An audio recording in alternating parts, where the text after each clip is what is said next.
The air in the small dorm room was heavy with silence, broken only by the quiet tapping of fingers on a worn-out keyboard. The young man leaned back in his chair, rubbing his tired eyes. His heart pounded as he stared at the screen, but not because of an upcoming exam or a deadline. No, his mind was elsewhere, on an idea that refused to leave him alone, a vision that kept him awake at night. Outside his window, the world moved on. Students hurried to their lectures, their arms full of textbooks, their minds filled with formulas, theories, and career dreams carefully laid out for them. But he was different. He wasn't excited by the syllabus or the rigid structure of education. He didn't want to spend years learning how to fit into the world. He wanted to change it. Yet doubt loomed over him like a dark cloud. His parents had sacrificed everything to send him here. His professors saw potential in him. His friends had their futures mapped out, internships, job offers, stable lives. But what did he have? A dream so big it scared him. Every day felt like a battle between two voices. One whispered, "Stay. Get the degree. Play it safe." The other screamed, "Leave. Take the risk. Build something that matters." He sat at that crossroads for months, his heart torn between expectation and passion. Then came the breaking point. One evening, after another long day of pretending to care about his classes, he found himself in a dimly lit library, flipping through a book he had no interest in. His mind wandered, again, to that vision, that idea, that hunger. And then he asked himself a question that changed everything.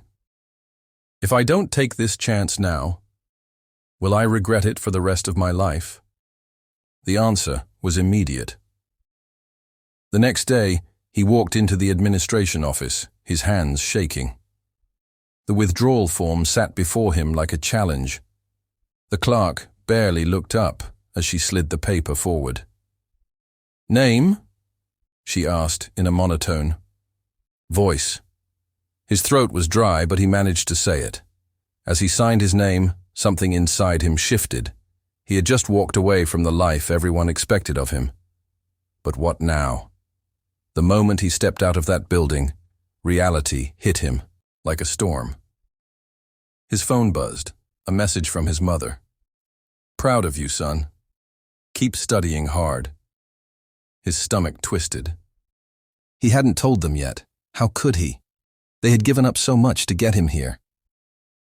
That night he lay in bed, staring at the ceiling, drowning in regret. What if this was a mistake? What if he wasn't special? What if he was just another dreamer who would end up with nothing? He pushed the thoughts aside.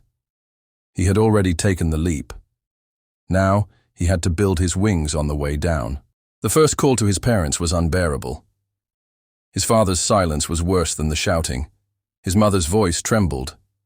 "What are you going to do?" she asked softly. I have a plan," he lied. The truth, he had no plan, just an idea. A dangerous, exhilarating idea.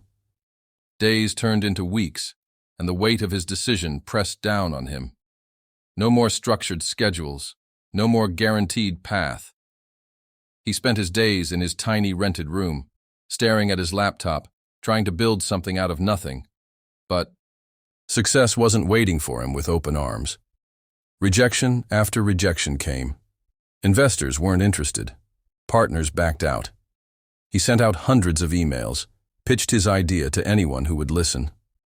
Most never responded. Some laughed in his face.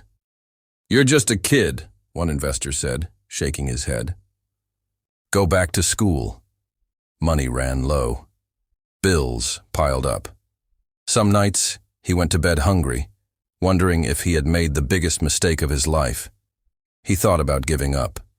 Maybe his parents were right. Maybe the world was right.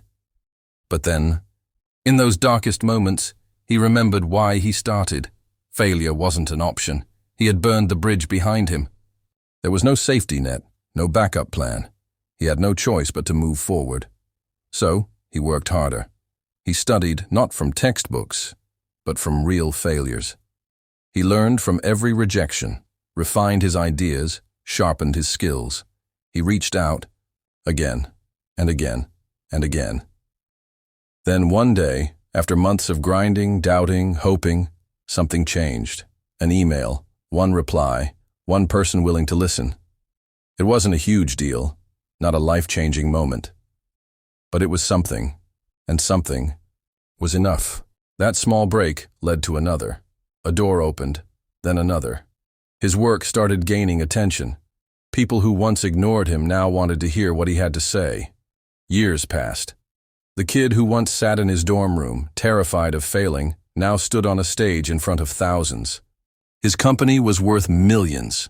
He was no longer the college dropout people pitied. He was the entrepreneur people admired. The same professors who once warned him against leaving now spoke about his journey in their lectures. The same friends who thought he was crazy now asked for advice. But he never forgot the struggle, the hunger, the nights filled with doubt. And so when he took that stage, he spoke not to the crowd, but to the ones who felt lost. The ones who felt like they didn't fit in. The ones sitting in their dorm rooms staring at their own blinking cursors, wondering if they should take the risk. "I was told I'd never succeed without a degree," he said, his voice steady. "That I was making the worst mistake of my life. But here's what I learned. Success isn't given, it's built. And it doesn't come from a diploma. It comes from the fire inside you, the one thing that no classroom can teach, the refusal to give up." The room was silent. Then, applause. Not polite, not forced, real, raw, thunderous applause. But he didn't care about the noise. He cared about the one person in the audience who needed to hear this, the one sitting at their own crossroads, wondering if they had the courage to take the leap, because he knew what they didn't yet understand. That sometimes the scariest step is the first one, but it's the only step that leads to something extraordinary.